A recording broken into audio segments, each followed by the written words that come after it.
Mais je pense que c'est aussi le temps que pour les élus, de se révéler. J'en suis convaincu. Et que face à ce faux réveil, un reste, un peu comme on l'a vu avec Jean-Marie, un reste va pouvoir rentrer par l'esprit dans le pays de Canaan. Cette vie de l'esprit, cette vie qui va nous dépouiller de nous-mêmes. Hein, toutes ces zones de confort qui malheureusement nous empêchent parfois d'être dans l'esprit. Ben, c'est ce qui va nous faire grandir. Toutes ces béquilles qu'on va pouvoir ôter et on va pouvoir se soutenir, apprendre à s'aimer véritablement. Peut-être moins se quereller les uns les autres, mais se centrer sur Christ. Je l'ai vu dans tant de pays persécutés lorsque, pendant un temps, j'ai pu partir en mission.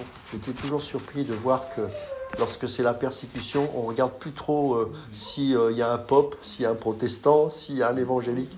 Ils sont tous dans la même cellule, hein, vous savez, et pour la même raison, Christ.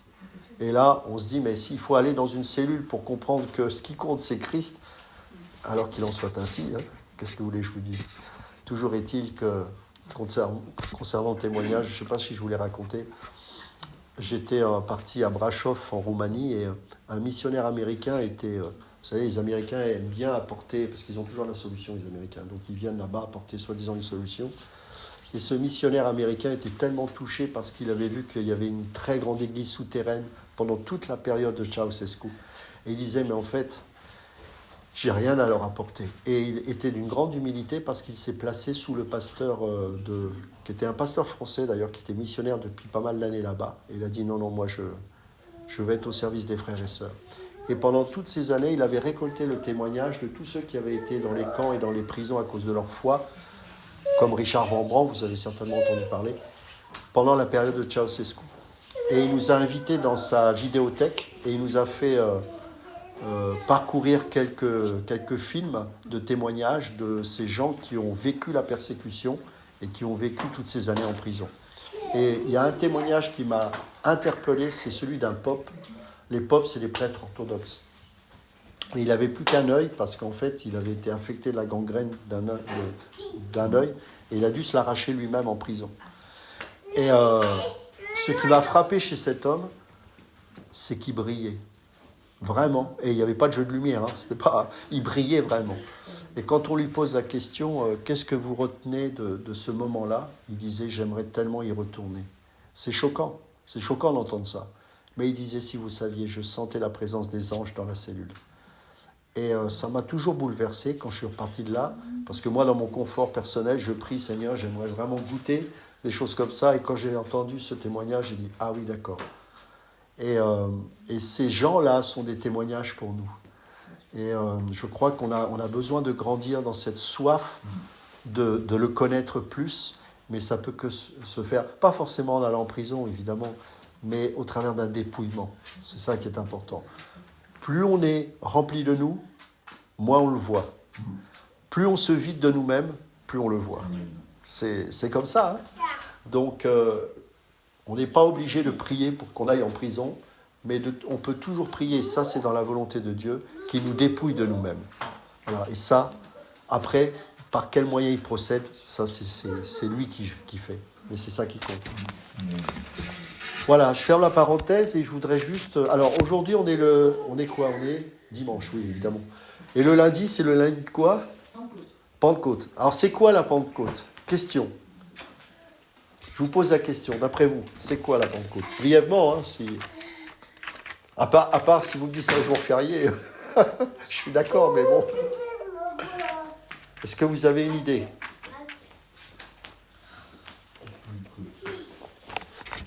Non ? Bon, vous savez, c'est parce que vous êtes timide. Hein, c'est quoi ? Ça représente quoi la Pentecôte ? Qu'est-ce que ça veut dire Pentecôte ? Déjà, le mot Pentecôte. Est-ce que vous savez ce que ça veut dire ? C'est un mot qui est en grec et qui veut dire cinquantaine. Ça veut dire la cinquantaine. Et pourquoi c'est la cinquantaine ? Qu'est-ce que ça veut dire ce chiffre 50 ? Est-ce que vous avez une idée ? Vas-y, dis. Il n'y a pas de... Même si c'est pas grave, t'inquiète pas. C'est pas... Là ? La moitié de saison, oui, d'accord. C'est vrai ? Oui. Mais au-delà de ça, il y a une raison, évidemment. C'est 50 jours après Pâques. Voilà, tout simplement. C'est qu'en fait, il y a eu la Pâque. Et dans Deutéronome 16 notamment, et je crois que c'est dans Lévitique 23, on voit que dans les commandements de Dieu, il y a l'institution des fêtes de l'Éternel. Et qu'à partir de Pâques, on compte 7 semaines, c'est-à-dire le début de la moisson, 7 semaines, donc de 7 jours, 7 fois 7, 49. Et si on inclut évidemment le jour de Pâques, ça fait 50 jours en fait, d'où le mot cinquantaine. Comment on appelle aussi la Pentecôte? Il y a un autre terme qu'on utilise pour désigner la Pentecôte, qui est d'ailleurs plus lié au fait de l'Éternel cité et mentionné dans l'Ancienne Alliance. Est-ce que vous avez une idée?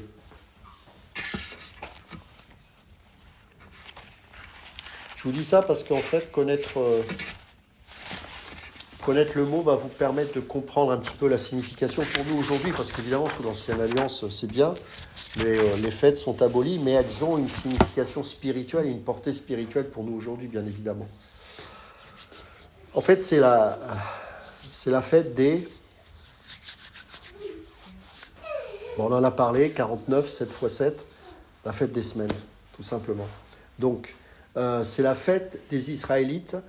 Et en fait, comme je disais tout à l'heure, on fêtait ça 7 semaines après, ou 50 jours, à partir de la Pâque, mais plus exactement après le début des récoltes céréalières. Hein, ça, c'est important.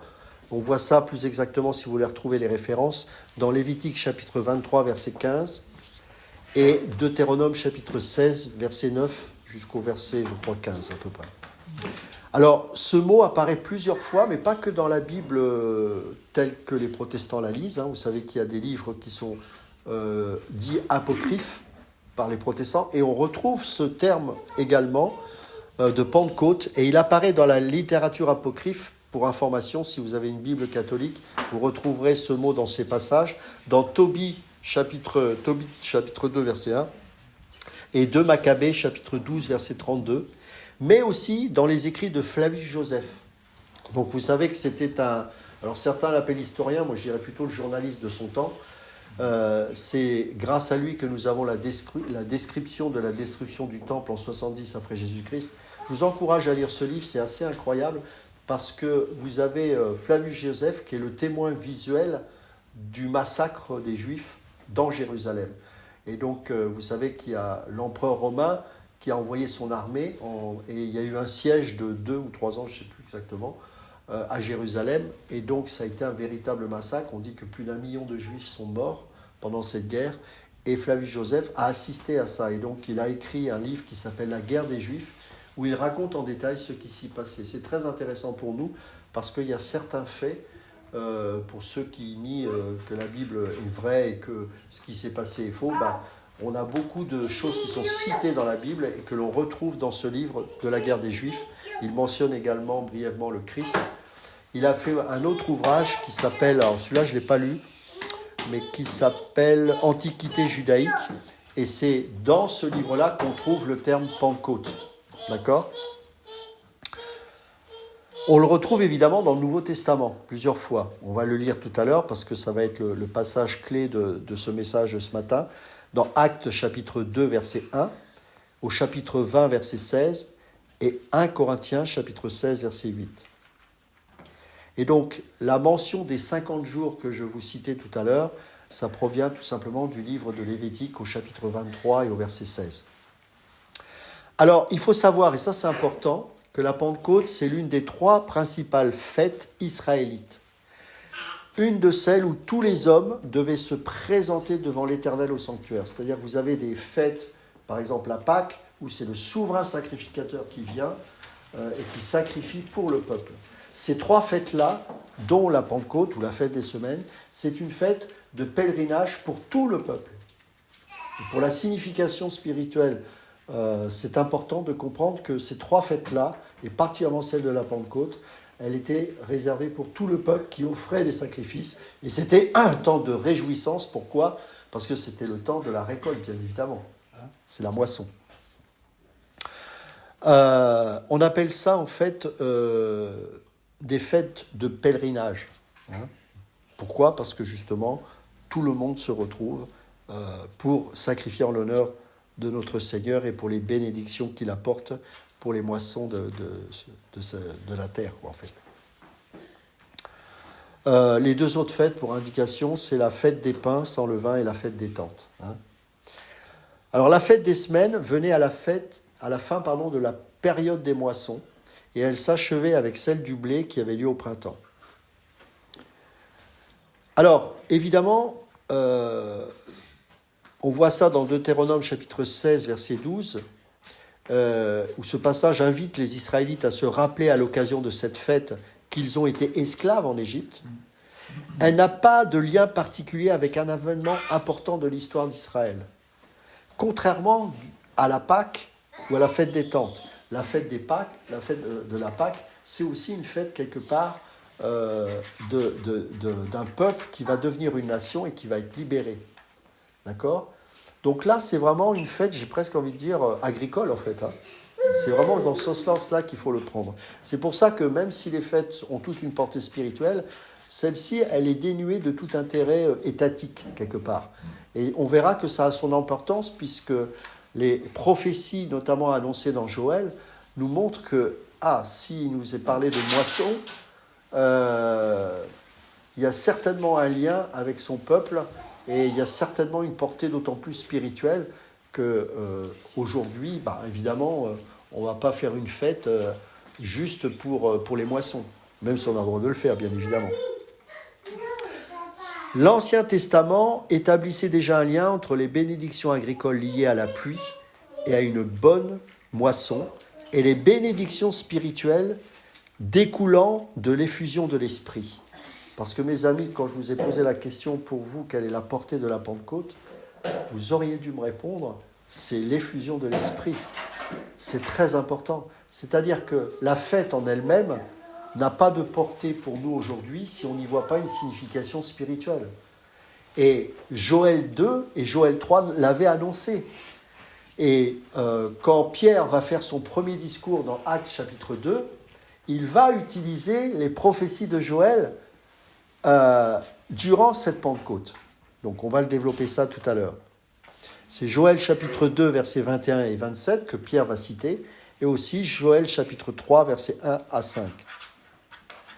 En fait, on comprend mieux que le don de l'Esprit soit associé à une fête de reconnaissance agricole, grâce à ce passage de Joël qui fait la transition. Vous savez, pour comprendre les prophéties, il faut interpréter la parole par la parole, expliquer la parole par la parole, expliquer la prophétie qui se trouve dans la parole par la parole. Alors, on va lire maintenant Actes chapitre 2, qui est le passage clé de ce matin.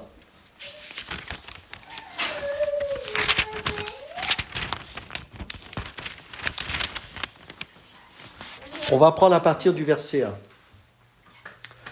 Quand le jour de la Pentecôte arriva, ils étaient tous ensemble au même endroit.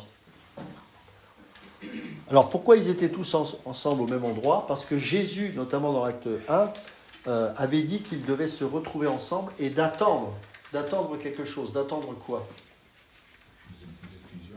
Oui, tout à fait. Pas Jésus, hein, il est déjà venu. Il s'est montré à eux pendant 40 jours à peu près après sa résurrection.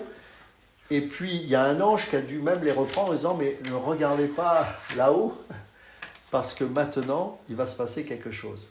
Hein » Et il va leur demander donc d'attendre dans ce lieu. Et donc, ils sont dans une attente particulière. Mais je ne crois pas qu'ils savaient exactement ce qu'ils devaient recevoir, quand bien même Jésus leur a annoncé ça. Pourquoi ? Parce qu'on voit bien que dans toutes les Écritures, à chaque fois que Jésus leur annonçait quelque chose, ils avaient du mal à comprendre. Je ne vais pas les juger, parce que c'était quand même pas simple de comprendre tout ça. Nous, c'est facile, évidemment, tout est écrit, on vit aujourd'hui les promesses de Dieu, mais c'était une nouvelle alliance. C'était quelque chose qu'ils ne connaissaient pas. Même si c'était une promesse, sous quelle forme cette promesse allait se manifester, c'est ça qui était compliqué. Et donc là, ils sont tous réunis, donc les apôtres, ceux qui allaient devenir les apôtres, qui sont les disciples du Seigneur, on va dire le conseil, voilà, la troupe d'élite de Jésus, elle est là. Alors je ne sais pas dans quel état ils sont, toujours est-il que c'est une situation inconfortable. Pourquoi ? Parce que Jésus, aux yeux des pharisiens et des scribes, est mort. D'accord ? Alors certes, certains ont dit qu'il est sorti d'un tombeau, ils l'ont les gardiens sont venus voir le Sanhédrin en disant je comprends pas, qu'est-ce qu'on fait, le tombeau est vide, on dit qu'on a volé le corps et ça ira bien comme ça. Bon, c'est quand même pas une superbe ambiance. Il y a des tensions qui avaient déjà du temps de Jésus, mais les tensions sont exacerbées parce que il y avait une attente. Bien sûr, tous n'ont pas adhéré au message du Christ, mais il y avait quand même une certaine attente. Et puis il y avait aussi Rome qui regardait un petit peu les Juifs et qui disait mais qu'est-ce qui se passe ?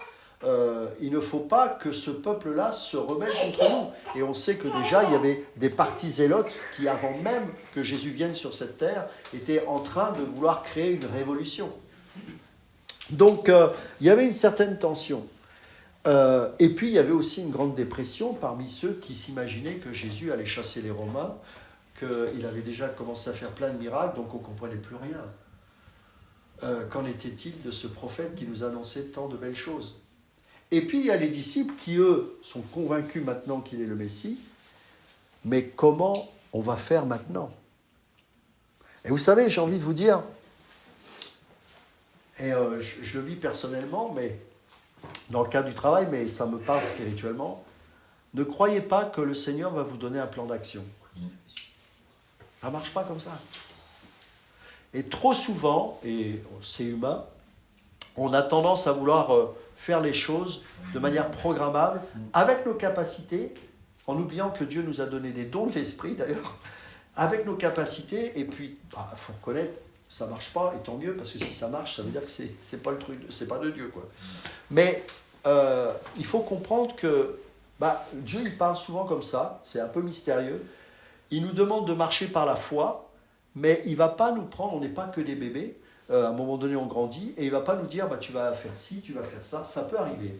Moi j'ai vécu des moments où le Seigneur me disait tu vas là, tu vas, ok, mais ça ne va pas être tout le temps comme ça. Et puis sur ce que vous allez faire de votre vie, comment le faire et tout ça, le Seigneur ne va rien vous dire parfois, il va vous dire marche par la foi, fais un pas et tu verras par la suite. Donc ça c'est important. Et pourquoi il restait dans cette pièce ? Parce que justement, Jésus leur dira, sans moi, vous ne pouvez rien faire. Et ils avaient besoin d'une puissance. Pourquoi ? Parce qu'une nouvelle alliance, désormais, était en train de s'établir. Et qu'il fallait absolument que les Juifs de l'époque puissent voir que Jésus, premièrement, est ressuscité, mais qu'ensuite, cette nouvelle alliance, maintenant, elle est là dans toute sa puissance, bien plus grande que l'ancienne, qui n'était que l'ombre des choses à venir. Donc pour ça, vous comprenez bien que ça ne pouvait pas être humainement possible, par un discours comme ça, de dire, voilà, c'est la nouvelle alliance. Ça n'a aucun sens. Ils n'auraient pas été écoutés. Il leur fallait quelque chose qui allait au-delà de leur propre force. Il leur fallait Dieu. Et Jésus dira, je vous donnerai la puissance. Une puissance. Parce que le Saint-Esprit, le recevoir, c'est une puissance. Et donc, ils ont compris qu'ils attendaient ça. Et ils attendaient avec ferveur. Ils priaient ensemble. Je ne sais pas, j'aimerais bien voir cette scène-là. Je ne sais pas comment on peut mettre ça au cinéma, mais imaginez, ils sont dans cette pièce-là, cette chambre haute, et il y a cette attente. Parce que dehors, c'est compliqué. Il y a la persécution qui viendra plus tard. Et là, c'est très tendu. Et ils sont là, et ils savent qu'ils ont besoin d'attendre quelque chose que Jésus lui-même leur a promis. Et donc, ils prient avec cette attente en rapport avec la promesse que Jésus leur a donnée. Ce n'est pas prier en l'air. Ils n'ont pas prié, j'ordonne au Saint-Esprit de venir sur cette personne. Ils n'ont pas prié par imposition des mains qu'une personne reçoive le Saint-Esprit, même si ces choses-là se reproduiront plus tard. Mais c'est un autre message. Et ce n'est pas forcément ce que l'on veut faire croire aujourd'hui. Mais là, ils n'avaient pas d'autre choix que de l'attendre. Et ce que j'aime ici dans ce passage, c'est au verset 2, tout à coup, c'est-à-dire soudainement, ça ne s'est pas fait, vas-y, parle, vas-y, il va se passer des choses, reçois le Saint-Esprit. Ça ne marche pas comme ça, c'est tout à coup. Tout à coup, tu le reçois. Et ce n'est pas par un homme, c'est Dieu. Amen. Et tout à coup, il vint du ciel un bruit. Alors, j'aime bien parce que un bruit comment ? De quelle manière ce bruit se manifeste ? un vent violent. Vous savez ce que ça veut dire? C'est comme un ouragan, c'est un vent de puissance. Ça veut dire que ça ne s'est pas cantonné à la pièce. Ça a secoué. Ça a vraiment secoué. Et vous vous rappelez de la dédicace du temple de Salomon? Parle plus fort, excuse-moi. C'est ça aussi, il me semble. Exactement. Ce qui est très intéressant, c'est ça. Exactement. C'est que quand Salomon a fini cette prière en disant « C'est ton temple », on sait très bien qu'on ne peut pas te contenir dans un temple. Mais conformément au plan que tu as donné à mon père, j'ai construit l'édifice pour que ce temple honore ton nom. Maintenant, si tu ne viens pas dans ce temple, c'est vain. Alors, Seigneur, maintenant, dédicace ce temple, ce qu'on appelle la dédicace du temple. Et qu'est-ce qui se passe? Le Seigneur vient dans toute sa gloire dans ce temple. Et qu'est-ce qui se passe? Les sacrificateurs sont chassés du temple tellement la gloire de Dieu est là. C'est puissant. C'est puissant. Et rappelez-vous, lorsque Jésus se promène qui passe devant le temple, et que les disciples disent, ils sont admiratifs de ce temple, ils disent à Jésus, regarde comme ce temple, il est magnifique. Et qu'est-ce qu'il va dire Jésus? Détruisez ce temple et en 3 jours je le rebâtirai. Il parlait bien sûr de son propre corps. Mais ce qu'on oublie, c'est que l'Église est le corps de Christ. Et Paul dira dans Éphésiens 2 que nous sommes une habitation de Dieu en esprit. Son corps est le temple. Et c'est pour ça qu'il dit en 3 jours je le relèverai. Mais je vous rappelle d'ailleurs que de son vivant, lui-même a enseigné dans le temple. Mais là, ce n'était pas dans toute sa gloire, c'était en tant qu'homme et dans toute l'humilité. C'est pour ça que la plupart des pharisiens, alors qu'il était en train quelque part de refaire une forme de dédicace du temple, mais c'était le temple d'Hérode, c'est vrai que c'était un temple différent, mais ils ne l'ont point reconnu en tant que tel. Mais attention, sous la nouvelle alliance, une dédicace particulière allait se produire. Et là, tout le monde le verra. De la même manière que le temple de Salomon, quand la gloire est descendue, eh bien, même les sacrificateurs étaient obligés de quitter le lieu saint, le parvis, tellement c'était glorieux, eh bien là, il va se passer une nouvelle dédicace. Jésus est ressuscité le 3e jour, et il était, le temple de Salomon, l'image de ce que Dieu est en fait. Mais nous sommes une habitation de Dieu en esprit, selon Éphésiens chapitre 2. Et c'est Paul qui va le dire. Et ce temple que nous sommes a été dédicacé par l'Esprit de Dieu. Et ce vent violent, c'est ce vent que vous allez retrouver dans la dédicace du temple de Salomon. C'est une puissance colossale, très loin de ce que l'on peut même nous-mêmes expérimenter. Pourquoi? Parce que cette nouvelle alliance était en train de montrer, ça y est, un nouvel édifice est en train de s'établir. Et je vais établir les 12 colonnes de cet édifice. C'est pour ça que l'Église est apostolique. Ces 12 colonnes sont ces 12 apôtres qui, par la doctrine, notamment Pierre et Paul, vont établir le fondement de l'Église.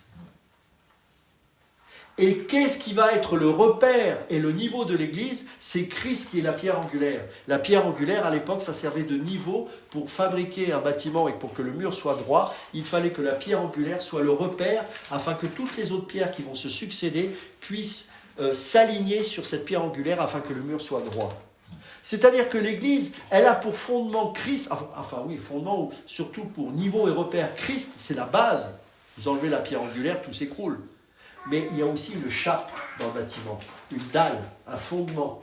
Et le fondement, c'est la saine doctrine. Et qui a établi la saine doctrine? Les 12 apôtres. C'est pour ça que la Jérusalem céleste, elle a 12 portes, 12 perles. Parce que l'édifice que nous sommes, c'est la Jérusalem céleste. L'édifice que vous êtes, elle est établie sur ces 12 portes, sur ces 12 perles, sur cette chape. Et Paul ne va jamais cesser de le dire, au contraire, sans cesse, il va le répéter. Dans Éphésiens notamment, il va expliquer, dans Éphésiens chapitre 2, Éphésiens chapitre 5. Et l'Église avait besoin de sa dédicace. Imaginez si le Saint-Esprit n'était pas venu. Pas de temple, pas d'édifice spirituel, pas de promesse accomplie. Impossible. Mais là, tout à coup, un vent violent qui remplit toute la maison où ils étaient assis. Des langues qui semblaient de feu leur apparurent, séparées les unes des autres, et elles se posèrent sur chacun d'eux. Ils furent tous, il y a plusieurs fois le mot rempli, j'ai vu ça dans Acte 2, c'est très intéressant. Ils furent tous remplis du Saint-Esprit et se mirent à parler en d'autres langues, comme l'Esprit leur donnait de s'exprimer. Or, il y avait en séjour à Jérusalem des Juifs, hommes pieux, venus de toutes les nations qui sont sous le ciel. Pourquoi ? Parce qu'en fait, ils venaient faire ce fameux pèlerinage, je vous ai cité, donc la fête des semaines, la Pentecôte, et donc tous les Juifs de la diaspora, rappelez-vous à la déportation du peuple juif quand le royaume du Nord et ensuite le royaume du Sud ont été envahis, eh bien les Juifs se sont dispersés et puis ensuite la diaspora s'est encore dispersée. Il y en avait en Grèce, il y avait des Juifs jusqu'à Rome, etc., etc. Et en plus, la Pax Romana, qui était un contrat qui était fait avec l'État romain pour que tous les différents pays qui étaient pris par Rome puissent avoir des moyens de communication modernes. Donc il y avait des routes un peu de partout. Donc ça facilitait la dispersion de ces Juifs. Mais le temple restait à Jérusalem et à chaque fête, ceux qui le pouvaient retournaient à Jérusalem pour faire les fêtes. Et là, on était à la Pentecôte, à la fête des semaines, et donc tous ces Juifs dispersés de la diaspora se retrouvaient. C'est pour ça que on voit que Dieu est le maître des temps et des circonstances. Tout est calculé. La période où il meurt à la croix, où il ressuscite le troisième jour, où cette Pentecôte-là arrive au moment où il fallait que justement cette fête soit là pour que tous les Juifs se retrouvent au temple. Pourquoi ? Parce qu'ils devaient comprendre que ce temple-là allait bientôt disparaître et que c'est plus ce temple-là qui est important. Ils ne vont pas le comprendre tout de suite malgré tout. Mais que désormais un nouveau temple a été édifié sous la base de la nouvelle alliance au travers d'une architecture spirituelle qu'est cette Jérusalem céleste. Et donc, il va y avoir ce phénomène extraordinaire, c'est que des langues de feu vont venir. Faites attention, ne priez pas. Alors, j'espère que vous n'êtes pas dedans. Vous savez, les pentecôtistes, on se traverse et je prie le feu, le feu, le feu. Vous priez un jugement si vous faites ça. Le feu, ici, c'est un synonyme de jugement. Est-ce que vous savez pourquoi ? C'est un jugement sur Israël. Parce qu'il est dit dans les Écritures qu'ils entendront des langues barbares. Je leur parlerai en des langues barbares qu'ils ne comprendront pas. C'est un jugement face à leur incrédulité. Donc les langues de feu, ne demandez pas le feu de l'esprit. Non. Le Saint-Esprit, ça c'est un symbole. Bien sûr, c'est des langues de feu qui se sont mises là.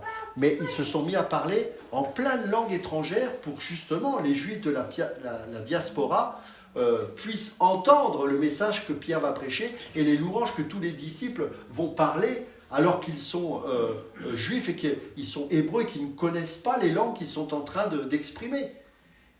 Mais c'est pour toucher les Juifs qui sont d'Italie, qui sont de Grèce, qui sont etc. Et ils vont dire, on va le lire tout à l'heure, mais comment se fait-il qu'ils nous parlent, eux, dans notre langue, des merveilles de Dieu ? Et certains vont se convertir. Mais pour les autres, ce sera un jugement. Parce qu'ils ne comprendront pas les louanges de Dieu. Qui, d'après vous ? Ceux qui sont en Israël et qui parlent l'hébreu. C'est un jugement pour eux parce qu'ils ont rejeté le Messie.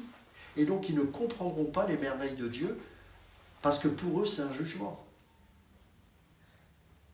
Alors que ceux qui sont dispersés, qui viennent, qui comprennent les langues étrangères, pour eux, eh bien, pour pas mal d'entre eux, ils vont se repentir et ils vont se convertir. Et la première église, n'oubliez pas qu'elle est juive.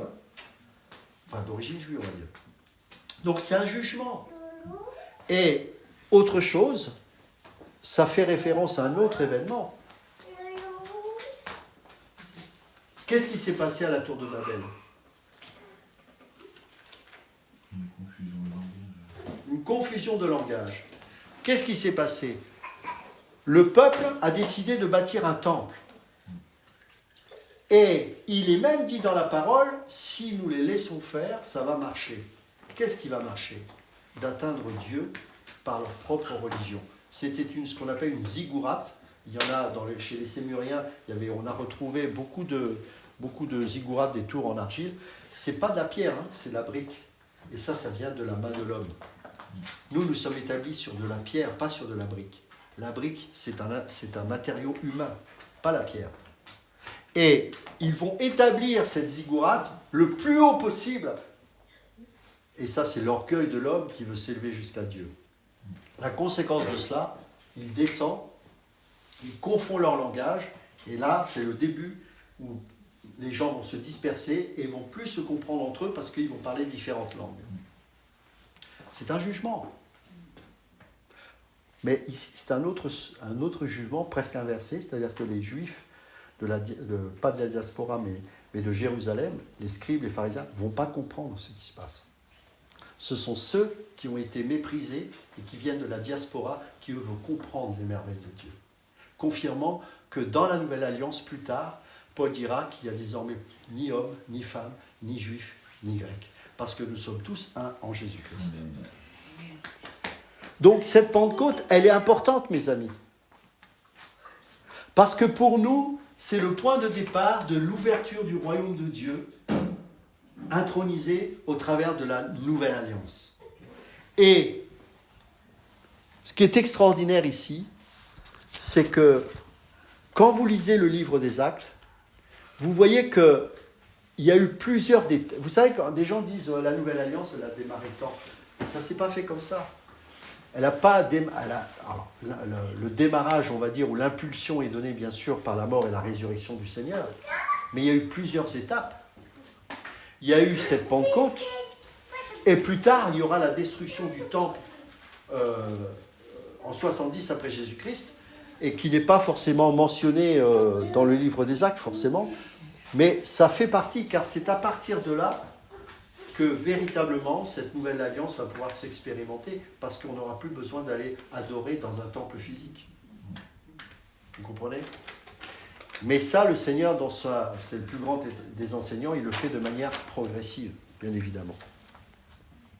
Ils furent tous remplis du Saint-Esprit et se mirent à parler en d'autres langues. Langue ici, c'est au pluriel, hein, comme l'Esprit leur donnait de s'exprimer. Or, il y avait en séjour à Jérusalem des Juifs, hommes pieux venant de toutes les nations qui sont sous le ciel. À ce bruit, parce qu'évidemment, ce n'est pas un phénomène anodin, hein, ils ont entendu, ça faisait du bruit. Ils accoururent en foule et ils furent stupéfaits parce que chacun les entendait parler dans sa propre langue. Ils étaient tous remplis d'étonnement et d'admiration. Je voudrais juste vous portiez l'attention sur ce fait-là. Ce n'est pas des millions de gens qui vont se convertir, ni des dizaines de milliers. Ils ont vu un bruit dans cette chambre, dans cette pièce, et donc ils ont accouru. Ne pensez pas que 3000 personnes pouvaient venir là. D'accord ? Donc ça a tiré quelques-uns. Après, Pierre est sorti, il a fait son discours, et la première manifestation de réveil, c'est 3000 âmes qui se sont converties. Ce n'est pas 10 000 âmes. 3000 âmes, alors qu'il y a des millions de Juifs qui viennent pour la fête de la Pentecôte, c'est pas beaucoup. Mais ça va grandir, ça va grandir. Et c'est à partir du meurtre, de la lapidation d'Étienne, que la persécution va venir, qui va provoquer la dispersion de ces Juifs convertis, ces Juifs messianiques, et qui fait que l'Église va commencer à prospérer. Donc vous voyez, parfois, quand on a un regard extérieur, on se dit, mais où es-tu, Dieu ? Il y a tant de malheurs. Mais la dispersion a été un moyen pour Dieu d'envoyer tous les Juifs messianiques pour que la nouvelle alliance soit prêchée dans tous les royaumes, dans tous les pays, pardon. Donc ça, c'est important de comprendre que le Seigneur maîtrise tout. Il n'y a pas à s'inquiéter. Ils étaient tous remplis, c'est incroyable le nombre de fois où ce mot rempli apparaît. Ils étaient tous remplis d'étonnement et d'admiration. Et ils se disaient les uns aux autres, ces gens qui parlent ne sont-ils pas tous galiléens ? Comment se fait-il donc que nous les entendions chacun dans notre propre langue, notre langue maternelle ? Et là, il cite tous les différents pays, on va pas les citer, ce serait trop long. Et d'autres, bien sûr, se moquaient et disaient, ils sont pleins de vin doux. Et regarde ce qui se passe. L'autorité apostolique va commencer à démarrer. Le premier discours du fondement de l'Église, c'est Pierre qui va le démarrer. Et il va dire ceci. Pierre, debout avec les 11 apôtres, s'exprima d'une voix forte en ces termes. Pourquoi ? Parce que là, il va s'adresser à la foule. « Hommes de Judée, et vous tous qui séjournez à Jérusalem, comprenez ce qui se passe et prêtez l'oreille à mes paroles. Ces gens ne sont pas ivres, comme vous le supposez, car il est 9 heures du matin. Mais maintenant se réalise ce qu'a dit le prophète Joël. Vous voyez ? Et regardez ce qu'il va dire ici de Joël 2. Dans les derniers jours, donc à partir de ce moment-là, c'est les derniers jours qui se manifestent. Dans les derniers jours, dit Dieu, je déverserai de mon esprit sur tout être humain. Vos fils et vos filles prophétiseront, vos jeunes gens auront des visions, et vos vieillards auront des rêves. Oui, sur mes serviteurs et sur mes servantes durant ces jours-là, je déverserai de mon esprit et ils prophétiseront. Je ferai des prodiges en haut dans le ciel et des signes miraculeux en bas sur la terre. Du sang, du feu et une vapeur de fumée. Le soleil se changera en ténèbres et la lune en sang avant l'arrivée du jour du Seigneur, de ce jour grand et glorieux. Alors, toute personne qui fera appel au Seigneur, au nom du Seigneur Jésus, sera sauvée. Et regardez ce qu'il va dire. Ça, c'est puissant. Israël, écoutez ces paroles. Dieu vous a désigné Jésus de Nazareth en accomplissant par lui au milieu de vous des miracles, des prodiges et des signes, comme vous le savez vous-même. Cet homme vous a été livré suivant le projet défini et la prescience de Dieu. Et regardez ce qu'il va dire. Vous l'avez arrêté. Vous l'avez fait mourir. Sur une croix, par l'intermédiaire d'hommes impies. Il ne faut pas juger, frère. Annoncer l'évangile, c'est pas dire Jésus t'aime. Ça n'a aucun sens. C'est tu es coupable. Tu mérites l'enfer. Parce que quelle bonne nouvelle on va annoncer si c'est juste que Jésus m'aime. Ma femme, elle m'aime. Non, mais je mérite d'aller en enfer. Et quand on réalise qu'on met le doigt sur nos péchés, on se dit, mais là, j'ai besoin d'un sauveur. Parce que le Saint-Esprit est là, à ce moment-là, pour convaincre de péché, de justice et de jugement, seulement les élus. Pas les réprouvés. Et regardez ce qu'il va dire. Mais Dieu a brisé les liens de la mort. Il l'a ressuscité parce qu'il n'était pas possible qu'elle le retienne. Bon, je vais un peu plus loin, verset 29. Mes frères, qu'il me soit permis de vous parler en toute franchise au sujet du patriarche David. Il est mort. Il a été enseveli et son tombeau existe encore aujourd'hui parmi nous. Or, il était prophète et il savait que Dieu lui avait juré par serment de faire surgir le Messie, un de ses descendants, pour le faire asseoir sur son trône. C'est donc la résurrection du Christ qu'il a prévue. Et donc là, il cite les passages. Et regardez ce qu'il dit Pierre au verset 32. C'est ce Jésus que Dieu a ressuscité. Nous en sommes tous témoins. Élevé à la droite de Dieu, il a reçu du Père le Saint-Esprit qui avait été promis et il a déversé. Et au verset 36, regardez, c'est très fort. Que toute la communauté d'Israël, pas que quelques-uns, que toute la communauté d'Israël sache donc avec certitude que Dieu a fait Seigneur et Messie ce Jésus que vous avez crucifié. Que vous avez crucifié. Et là, après avoir entendu ce discours, ils eurent le cœur vivement touché et dirent à Pierre et aux apôtres, « Frères, que ferons-nous » Là, la porte s'ouvre. Pierre leur dit, « Changez d'attitude ou repentez-vous et que chacun de vous soit baptisé au nom de Jésus-Christ pour le pardon de vos péchés et vous recevrez le don du Saint-Esprit. » En effet, la promesse est pour vous, pour vos enfants, c'est-à-dire pour nous, et pour tous ceux qui sont au loin, en aussi grand nombre que le Seigneur notre Dieu les appellera. Et par beaucoup d'autres paroles, il rendait témoignage et les encourageait en disant « Sauvez-vous de cette génération pervertie ». Ceux qui acceptèrent sa parole furent donc baptisés. Et ce jour-là, le nombre de disciples, pas de chrétiens ou de touristes, de disciples, augmenta d'environ 3000 personnes. Ils persévéraient dans l'enseignement des apôtres. Vous voyez, la saine doctrine. Les apôtres étaient en train d'établir le fondement de l'Église.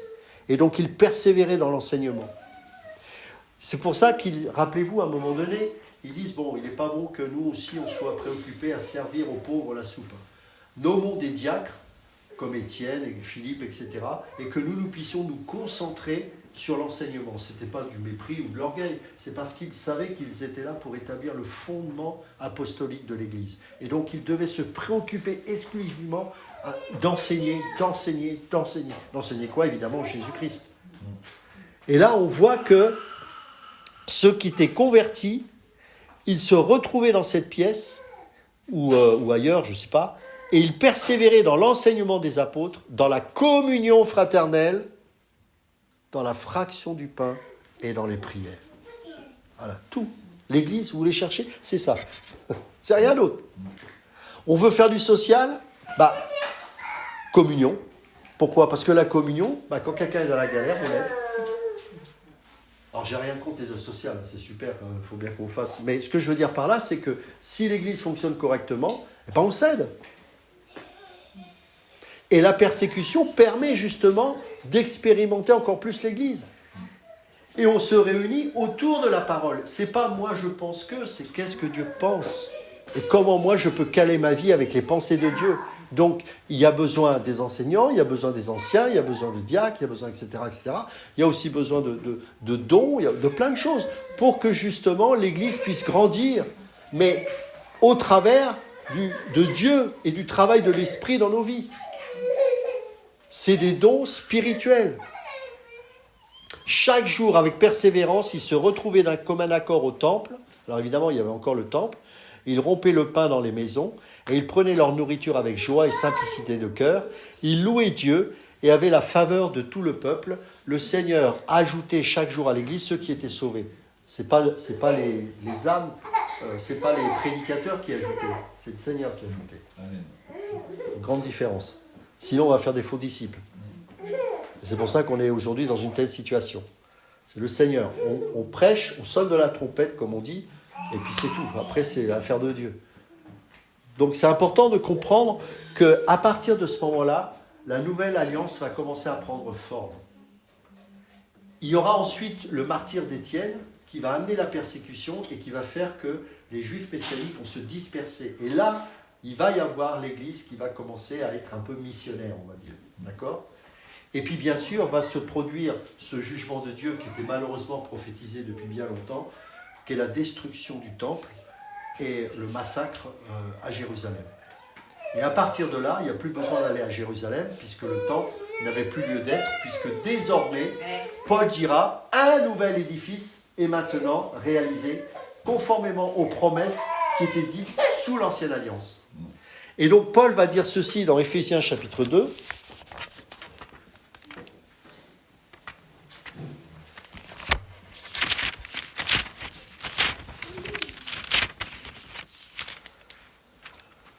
Verset 11, c'est pourquoi, souvenez-vous qu'autrefois vous étiez identifiés comme non-juifs dans votre corps, appelés incirconcis par ceux qui se... Donc là, il s'adresse aux Éphésiens, qui n'étaient pas juifs.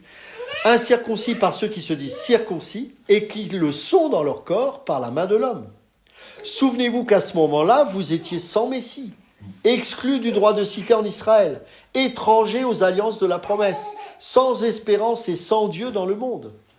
Mais maintenant, en Jésus-Christ, vous qui autrefois étiez loin, vous êtes devenus proches par le sang de Christ. En effet, il est notre paix, lui qui des deux groupes n'en a fait qu'un, c'est-à-dire les Juifs et les Grecs, les Grecs et puis les païens, en fait, il n'y a plus qu'un seul et même peuple, et il n'en a fait qu'un, et qui a renversé le mur qui les séparait, c'est-à-dire la haine, parce qu'il y avait la haine.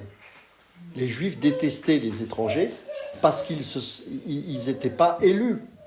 Et donc, il y avait une séparation. Mais Dieu a réconcilié toutes choses en lui. Par sa mort, verset 15, il a rendu sans effet la loi avec ses commandements et leurs règles, afin de créer en lui-même un seul homme nouveau, pas un juif messianique et un enfant évangélique né de nouveau. Ça n'existe pas. Il n'y a plus de juifs messianiques. Ça n'existe plus. Il n'y a qu'un seul peuple de Dieu, uni autour de Christ. C'est pour ça que Paul dira, encore une fois, il n'y a plus ni homme, ni femme, ni juif, ni grec. On s'en fiche que tu étais juif. Ça n'a aucun intérêt. Connaître l'ancienne alliance ne sert pas à adorer l'ancienne alliance qui n'était que l'ombre des choses à venir. C'est une abomination de faire ça. Non, c'est d'utiliser l'ancienne alliance pour expliquer la nouvelle alliance. Mais certainement pas pour y revenir. C'est blasphémer le nom du Christ. Donc moi, si je veux connaître l'ancienne alliance, c'est pour comprendre combien Dieu avait prévu toute chose pour que la nouvelle alliance soit révélée. Mais pas l'inverse. Aujourd'hui, je suis triste de voir des chrétiens porter la kippa, aller en Israël et écouter des rabbins. C'est eux que nous devons enseigner. C'est pas l'inverse. C'est pas l'inverse. Et ça, pour moi, c'est un des signes les plus grands de l'apostasie. Et ne croyez pas que l'antéchrist, nous le connaissons et que nous pensons le voir là où on croit qu'il est. Bon, ça, c'est un autre débat. Peut-être qu'un jour, Dieu voulant, je ferai un message là-dessus, mais il faudra plus qu'un message. C'est un peu compliqué. Mais attention à ça. Attention. Le judaïsme est une calamité pour l'Église. Pourquoi ? Parce que ça exalte la chair. Ça nous remet à la loi. Et Paul dira que quiconque se met sous la loi est sous la malédiction. Et certains vont me dire, oui, c'est la loi cérémonielle. La loi mosaïque nécessitait une réponse. Et la réponse était la loi cérémonielle. Elles sont intimement ensemble. Elles sont imbriquées ensemble. Et si Dieu, au travers de son Fils, a accompli la loi, bien sûr, ce n'est pas pour dire les 10 commandements, c'est fini. Non, mais c'est qu'elles deviennent source de vie en nous. Ne revenons pas à un temple. Ne revenons pas à une table mosaïque écrit comme ça, tu feras pas ci, tu feras pas ça. Si vous faites ça, autant être mormon. Hein. Tous ceux qui sont sous la loi sont sous la malédiction. Et c'est pour ça que tous les gens qui sont légalistes, ce sont les plus gros des pécheurs. Très souvent. Très souvent. Parce que Romains 8 nous dit que la loi de l'esprit de vie m'a affranchi du péché et de la mort. La loi ici en question, c'est le principe de vie. Il y a un principe de vie qui fonctionne à partir de quand ? Depuis la Pentecôte. C'est pour ça qu'il n'y a plus besoin de temple. Et mes amis, s'il y a eu la Pentecôte, ça ne sert à rien le temple. Il fallait le détruire. Pour que nous puissions comprendre que justement nous sommes une habitation de Dieu en esprit. On continue la lecture de ce passage. Regardez comme c'est beau. Souvenez-vous, donc il a dit, j'avais été long, verset 14. En effet, il est notre paix, lui qui des deux groupes, donc les juifs et les non-juifs, n'en a fait qu'un et qui a renversé le mur qui les séparait, la haine.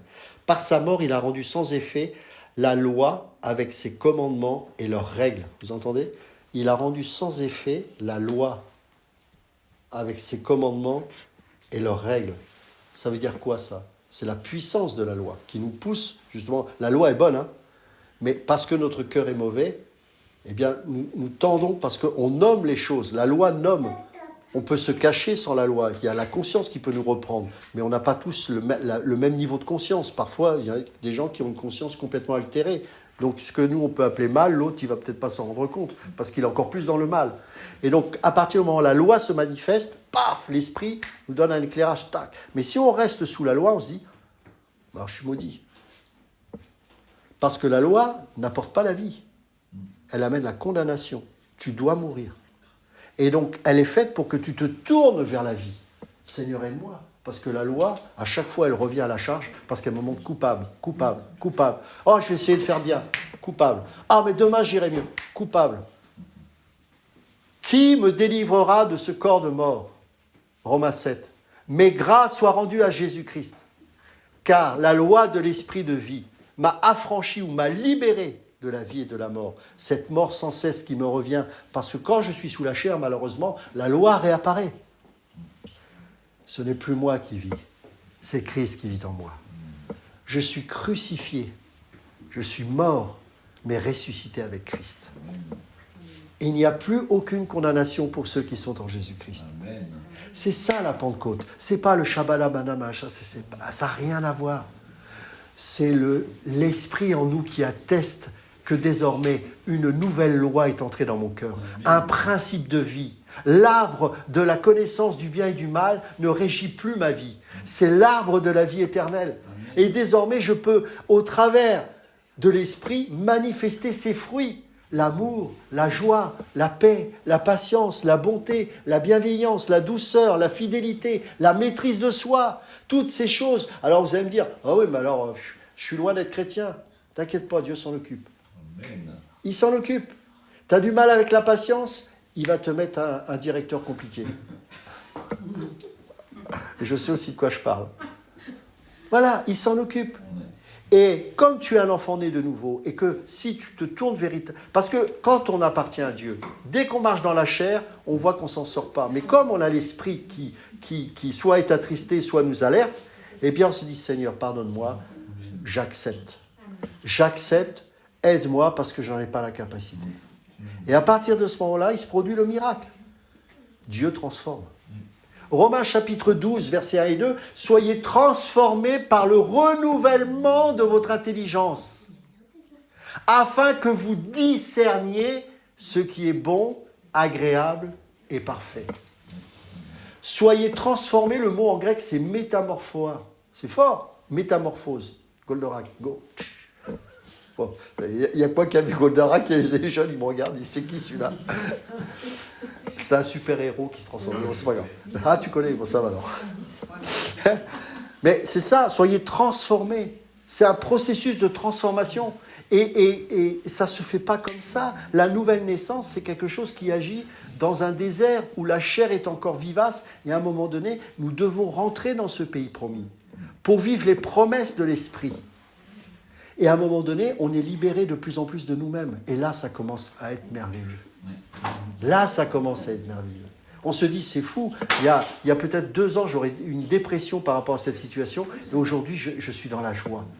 Parce que j'ai l'impression que, Seigneur, tu m'attestes. C'est mystérieux, hein? Et ça, c'est ce qu'on appelle la vie de l'esprit. Il a voulu les réconcilier. Donc là, en parlant, verset 16, des juifs et des non-juifs, il a voulu les réconcilier l'un et l'autre avec Dieu en les réunissant dans un seul corps, au moyen de la croix, en détruisant par elle la haine. Il est venu annoncer la paix à vous qui étiez loin et à ceux qui étaient près. À travers lui, en effet, nous avons les uns les autres accès auprès du Père par le même esprit. C'est ça la Pentecôte.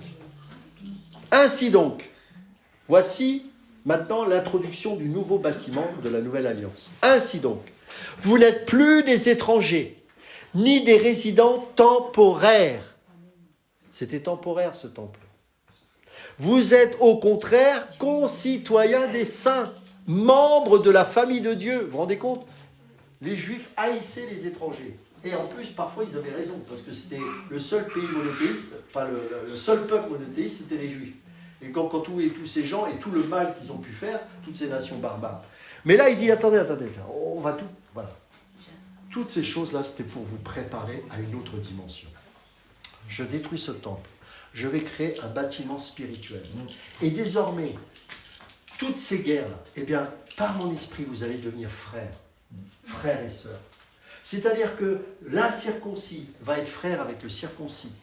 Désormais, plus de prépuce à couper. Je vais circoncire vos cœurs. Désormais, celui qui mange du porc, eh bien, il va vivre à celui qui n'en mange pas. Pourquoi? Parce que j'ai décidé de faire un seul peuple. Je ne vous ai pas choisi, vous les Juifs, parce que vous êtes les meilleurs, mais pour vous faire comprendre que bientôt, je vais vous préparer à une nouvelle dimension, une nouvelle Église, une nouvelle Israël, une nouvelle nation. Et regardez ce qu'il va dire dans Éphésiens 2, verset 20. Vous avez été édifiés, c'est-à-dire c'est un édifice, un bâtiment, sur le fondement des apôtres. Vous voyez, la doctrine apostolique. Et les prophètes. Jésus-Christ lui-même étant la pierre angulaire. C'est en lui que tout l'édifice bien coordonné s'élève pour être un temple saint dans le Seigneur. C'est en lui que vous aussi, vous êtes édifiés avec eux pour former une habitation de Dieu en esprit. Le message de la Pentecôte, il est là, mes amis. C'est pas les chalabachas. Ça, non. C'est beaucoup plus beau que ça. C'est ça. Et regardez ce qu'il est dit dans 1 Pierre chapitre 2. On s'arrêtera là. 1 Pierre chapitre 2. Verset 4. Regardez ça. J'aime tellement ce passage. Approchez-vous de Christ la pierre vivante rejetée par les hommes, mais choisie et précieuse devant Dieu. Et vous-même, en tant que pierre vivante, laissez-vous édifier pour former une maison spirituelle, un groupe de prêtres saints. Il n'y a plus la caste des élus sacrificateurs et puis les autres qui sont sur le parvis. Nous sommes tous sacrificateurs.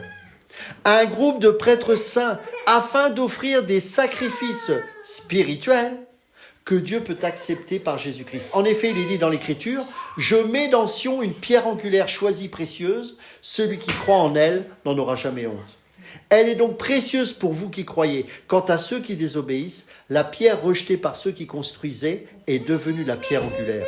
Elle est aussi une pierre qui fait obstacle et un rocher propre à faire trébucher. Ici, heurte parce qu'ils désobéissent à la parole et c'est à cela qu'ils ont été destinés. Vous, au contraire, là, elle s'adresse à nous. Vous êtes un peuple choisi. Ah, c'était les termes utilisés pour le peuple juif. Vous êtes un peuple choisi. Des prêtres royaux, pareil. Une nation sainte, pareil. Un peuple racheté, afin de proclamer les louanges de celui qui vous a appelé des ténèbres à sa merveilleuse lumière. Vous qui autrefois n'étiez pas un peuple, vous êtes maintenant le peuple de Dieu. Vous qui n'aviez pas obtenu compassion, vous avez maintenant obtenu compassion. En conclusion, je voudrais dire ceci. La Pentecôte, ce n'est pas la fête du charabia. La Pentecôte, c'est bien plus important et plus précieux que cela. Et beaucoup plus glorieux que cela. C'est le démarrage d'un nouveau bâtiment. Et ce bâtiment va être dédicacé par la présence même de Dieu au travers de son esprit. Et Dieu ne va pas choisir des pierres et des briques. Il va choisir des vies. Des vies. Et c'est pour ça que la Pentecôte est un événement tellement important. On s'attarde sur les langues de feu, on s'attarde sur les manifestations, mais on passe à côté de l'introduction de la nouvelle alliance au travers de la construction d'un nouvel édifice. Et on sait que lorsque le temple en 70 sera détruit, l'Église va encore commencer à rayonner de plus en plus. Et cet édifice va commencer à toucher même les institutions politiques. Et l'Église ne peut vivre sans la Pentecôte. Pourquoi les églises sont mortes aujourd'hui, ou beaucoup sont mortes? C'est parce qu'elles ont renié ce qui ont fait leur force. Tout simplement. Ce qui fait la force de l'Église, ce n'est pas la religion. Ce qui fait la force de l'Église, ce n'est pas la dénomination. Ce qui fait la force de l'Église, ce n'est pas l'éloquence du prédicateur ou l'aura du prophète. Ce qui est force de l'Église, c'est l'esprit dédicacé dans nos vies. Amen. C'est ça. Amen. Et donc, pensons à ce jour de Pentecôte, non pas comme un jour, comme on peut faire à la catholique, c'est pas ce que je veux dire. Mais souvenons-nous que le Seigneur a décidé de faire de nous une habitation de Dieu en esprit. C'est tout simplement le baptême du Saint-Esprit. Amen. Prions. Seigneur, nous te rendons grâce pour ce que tu as fait de nous. Seigneur, nous voulons tout simplement être réveillés. Réveillés, secoués par ta présence. Nous voulons, Seigneur, que cette Pentecôte, nous la vivions, mais pas juste comme une simple expérience, mais continuellement dans nos vies. Que nous puissions être de plus en plus conscients de ta présence. Lorsque nous sommes avec nos enfants, avec nos épouses, lorsque nous sommes avec nos maris, avec nos patrons, je ne sais pas. Seigneur, plus de toi et moins de nous. Amen. Seigneur, cet édifice que tu as décidé d'établir, que tu y prennes toute la place. Tu es l'architecte. On n'a pas les plans. On ne sait pas. Et on ne saura jamais parce qu'on est tellement limité. Mais toi, tu as tous les plans. Avant même que nous naissions, tu nous avais choisis. Alors comment ne pas te faire confiance, Seigneur? Alors que les apôtres étaient là en train d'attendre quelque chose de ta part, tu leur as donné le Saint-Esprit. Les nations ont été bouleversées à la vue de ce que tu es en train de produire. Seigneur, ce que nous avons besoin dans l'Église, c'est une Pentecôte. Oui. C'est véritablement, non pas une Pentecôte pentecôtiste comme on dit, une véritable Pentecôte. Des vies crucifiées et remplies de Dieu. Amen. Des habitations de Dieu Alléluia. en esprit. Amen. Seigneur, c'est nos désirs pour ton Église et premièrement pour nous-mêmes. Pour moi-même, je te prie, Seigneur, afin que toute la gloire te revienne. Père, je t'ai prié dans le nom de Jésus, le nom le plus beau, le nom le plus merveilleux, le nom le plus excellent.